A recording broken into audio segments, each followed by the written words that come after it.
ഈ മോഷണം നടത്തുന്ന ആളുകളുടെ ഒരു കോൺഫിഡൻസ് എത്രയായിരിക്കും ഇത് പിടിക്കപ്പെടാതിരിക്കുമ്പോൾ? മലപ്പുറം നിലമ്പൂരിൽ അടച്ചിട്ട വീട് കുത്തി തുറന്ന് മോഷണം. കൊടുങ്ങല്ലൂർ ശ്രീനാരായണപുരം പത്താഴക്കാട് പ്രവാസിയുടെ അടച്ചിട്ട വീട് കുത്തി തുറന്ന് കവർച്ച. ചേലൂരിൽ പൂട്ടിക്കിടന്ന വീട് കുത്തി തുറന്ന് മോഷണം. ഇങ്ങനെ എത്രയെത്ര മോഷണ പരമ്പരകൾ. അടച്ചിട്ട വീട് കുത്തി തുറന്നു, അടച്ചിട്ട വീട് കുത്തി തുറന്നു, അടച്ചിട്ട വീട് കുത്തി തുറന്നു, മോഷണം മോഷണം മോഷണം.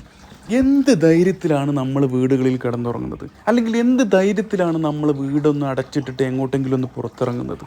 സ്വന്തം വീടൊന്ന് പൂട്ടിയിട്ട് അല്പനേരത്തേക്കൊന്ന് പുറത്തിറങ്ങാൻ പറ്റാത്തവൻ്റെ അവസ്ഥ നിങ്ങളൊന്ന് ആലോചിച്ച് നോക്കിയേ. ഇത്തരത്തിൽ സകല ഐഡൻറ്റിറ്റിയും മറച്ചിട്ട് മോഷ്ടിക്കാൻ വരുന്നവനെ പിടിക്കാൻ എന്ത് സംവിധാനമാണ് ഇന്ന് നമ്മുടെ നാട്ടിലുള്ളത്? മറ്റൊരു വീട്ടിൽ ഇതേ മോഷ്ടാവ് വീണ്ടും മോഷ്ടിക്കട്ടെ, എന്നിട്ട് പിടിക്കപ്പെടട്ടെ എന്നും പറഞ്ഞ് കാത്തിരിക്കുകയല്ലാതെ നമ്മുടെ എല്ലാ നാട്ടിൽ ബേസിക് സെക്യൂരിറ്റി ഉണ്ടോ?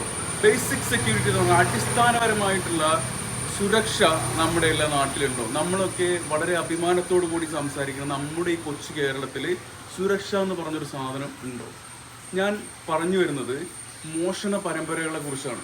നമ്മുടെ ഈ നാടിനെ ചുറ്റിപ്പറ്റി, പ്രത്യേകിച്ച് മലപ്പുറം ജില്ലയിൽ ഞാൻ ഈ വസിക്കുന്ന എടവണ്ണ പഞ്ചായത്തിൽ തന്നെ ഈ ഇടയായിട്ട് തന്നെ നടന്ന എത്രയെത്ര മോഷണ പരമ്പരകളാണ് തെളിയിക്കപ്പെടാതെ പോകുന്നത്. എൻ്റെ വീട്, ഞാനിപ്പോൾ നാട്ടിലാണുള്ളത്, എൻ്റെ വീട്ടിൽ നിന്നാണ് ഈ സംസാരിക്കുന്നത്. ഈ വീട്ടിൽ 1.5 വർഷം മുമ്പ് ഒരു മോഷണം നടന്നു. ആ ഒരു മോഷണം നടന്നതിൻ്റെ പിറ്റേ ദിവസം വന്ന ഒരു വാർത്താക്കുറിപ്പാണത്. ഉപ്പയും ഉമ്മയും ഒറ്റയ്ക്കുള്ളായിരുന്ന വീട്ടിൽ അവർ പെങ്ങളുടെ വീട്ടിലേക്ക് ഒരു ദിവസം നിൽക്കാൻ വേണ്ടിയിട്ട് പോയതായിരുന്നു. പിറ്റേന്ന് രാവിലെ തിരിച്ചെത്തിയപ്പോഴാണ് ഈ ഒരു മോഷണം നടന്ന വിവരം അറിയുന്നത്. ഫ്രണ്ടിലത്തെ ഡോറ് തകർത്തിട്ടായിരുന്നു മോഷ്ടാക്കൾ അല്ലെങ്കിൽ മോഷ്ടാവ് അകത്ത് കയറിയത്.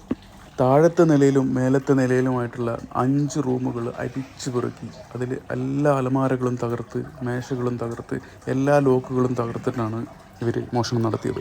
ചുരുക്കി പറഞ്ഞാൽ ഈ ഒരു വീട്ടിൽ എന്തൊക്കെ ഉണ്ടായിരുന്നു അതൊക്കെ അവരെടുത്തിട്ടുണ്ട്. മോഷണം നടത്തി പോയതിന് ശേഷമുള്ള ദൃശ്യങ്ങളാണ് നിങ്ങളിപ്പോൾ കാണുന്നത്. വീട്ടിൽ കയറി മേലെയും താഴെയായിട്ടുള്ള സകല റൂമുകളും അരിച്ചു പെറുക്കി എന്തെല്ലാം കിട്ടാനുണ്ടായിരുന്നു അതെല്ലാം തന്നെ എടുത്തിട്ട് പോയിട്ടുണ്ട്.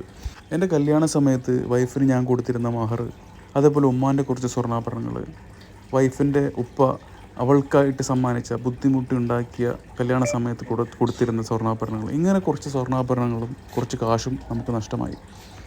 ഇന്ന് ഏകദേശം 1.5 വർഷത്തോളമായി ഈ ഒരു മോഷണം ഈ വീട്ടിൽ നടന്നിട്ട് ഇതുവരെ അതിനെക്കുറിച്ച് യാതൊരു സൂചനയില്ല.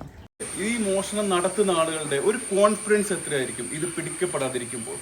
ആ മോഷണം നടന്ന് അതിനെ ചുറ്റിപ്പറ്റി പോലീസ് വന്നു, ഡോഗ് സ്ക്വാഡ് വന്നു, ഫോറൻസിക് ഡിപ്പാർട്ട്മെന്റ് വന്നു. ഇവരെല്ലാം തന്നെ വന്നിട്ടും ഇതിനെക്കുറിച്ച് യാതൊരു ഇൻഫർമേഷൻ തന്നെ ഇല്ല എന്നുള്ളതാണ് സത്യം. ഇതിൽ നമ്മൾ ചിന്തിക്കേണ്ട ഒരുപാട് കാര്യങ്ങളുണ്ട്. നമ്മുടെ വീട് എന്ന് പറഞ്ഞാൽ നമ്മൾ ഏറ്റവും നമുക്ക് സുരക്ഷിതമായിട്ടുള്ള ഒരാളാണ്, അല്ലേ?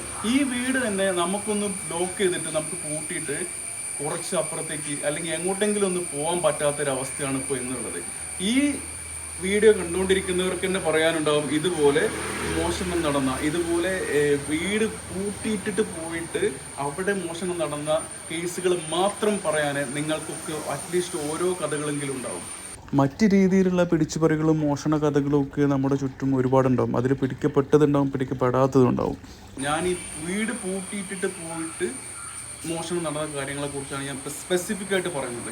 ഇങ്ങനെ ആവുമ്പോൾ നമുക്ക് എന്ത് സുരക്ഷിതമാണ് ഇവിടെ ഉള്ളത്? ഇത്രയും കാലമായിട്ട് 1.5 വർഷമായിട്ട് അതിനെക്കുറിച്ച് ഒരു ഐഡിയ ഇല്ല. എൻ്റെ വീട് ഒതായിയാണ്. ഇപ്പടുത്ത് തൊട്ട് ഞാൻ വരുന്നതിൻ്റെ കുറച്ച് മുമ്പ് മുണ്ടേങ്ങര എന്ന് പറഞ്ഞൊരു പ്രദേശം ഇതുപോലെ ഒരു മോഷണം നടന്നു. ആളുകൾ ഗൾഫിൽ നിന്ന് വന്നു, വീട് കൂട്ടിയിട്ട് എങ്ങോട്ട് ഒരു ട്രിപ്പ് പോയതായിരുന്നു. ആ സമയം കൊണ്ട് അവിടെ ഒരു വൻ മോഷണം നടന്നു. ഈ ഒരു മോഷണം നടന്ന വീട്ടിൽ നല്ല വൃത്തിക്ക് CCTVയിൽ പതിഞ്ഞിട്ടുണ്ട്. ഈ മോഷ്ടാവ് വരുന്നതും അവിടെ വന്ന് അതിൻ്റെ സാഹചര്യങ്ങൾ നിരീക്ഷിക്കുന്നതും CCTV ക്യാമറകൾ അടിച്ച് തകർക്കുന്നതും എല്ലാം തന്നെ പക്കായിട്ട് വിഷ്വൽസിൽ കിട്ടിയിട്ടുണ്ട്. നിങ്ങൾക്കിവിടെ കാണാൻ പറ്റും. ഈ ഒരു മോഷ്ടാവ് അവിടെ നിന്ന് ഒരു കമ്പിപ്പാര എടുത്ത് വന്നിട്ട് ആദ്യം ചെയ്യുന്നത് ഇയാൾ ഇവിടെ ഒന്ന് നിരീക്ഷിച്ചിട്ട് പിന്നെ ഈ പാര കൊണ്ടുവന്ന് ഇവിടെയുള്ള CCTV അടിച്ച് പൊളിക്കുകയാണ്. മാത്രമല്ല, ആളെ കണ്ടാൽ നിങ്ങൾക്കറിയാം എല്ലാം മറച്ചു, ഒരു ഐഡൻറ്റിറ്റി നമുക്ക് വ്യക്തമല്ല, അല്ലേ? ആളുടെ മുഖവും കൈയും കണ്ണും തലയും എല്ലാം മറച്ചിട്ടാണ് വരുന്നത്. പിന്നെ ഈ CCTV ദൃശ്യം കൊണ്ട് നമുക്ക് എന്തെങ്കിലും പ്രയോജനമുണ്ടോ?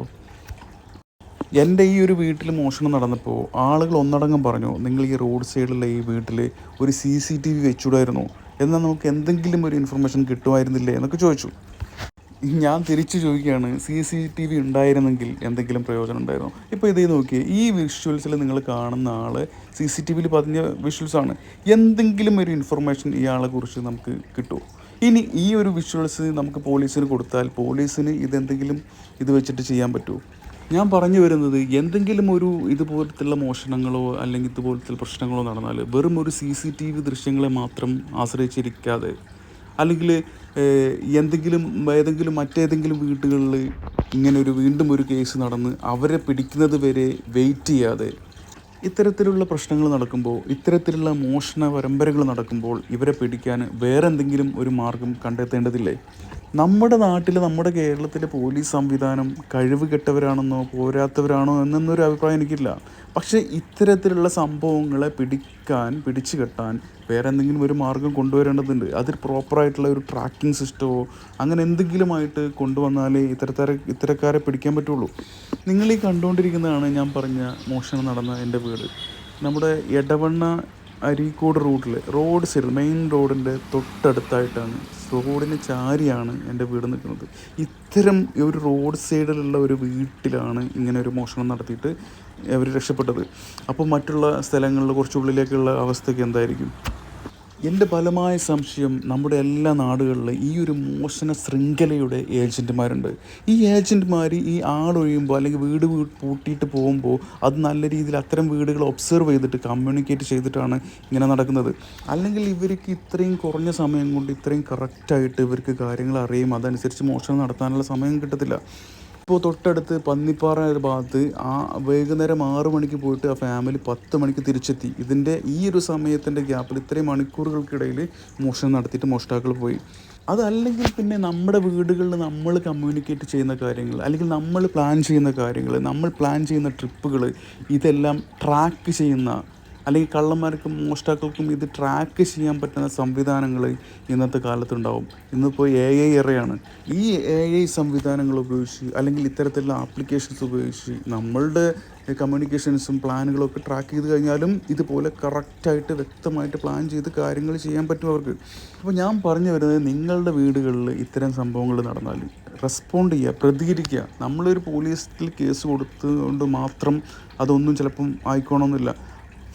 മാത്രമല്ല, ഇന്ന് ഇത് എൻ്റെ വീട്ടിലാണെങ്കിൽ നാളെ നിങ്ങളുടെ വീട്ടിലായിരിക്കും. ഇത് മറ്റുള്ളവരുടെ വീട്ടിലല്ലേ സംഭവിക്കുന്നത് എന്ന് വിചാരിച്ച് നിങ്ങൾ സമാധാനിച്ചുകൊണ്ടിരുന്നാൽ നാളെ ഇത് നിങ്ങളുടെ വീടുകളിലേക്കും പടർന്നു കയറും.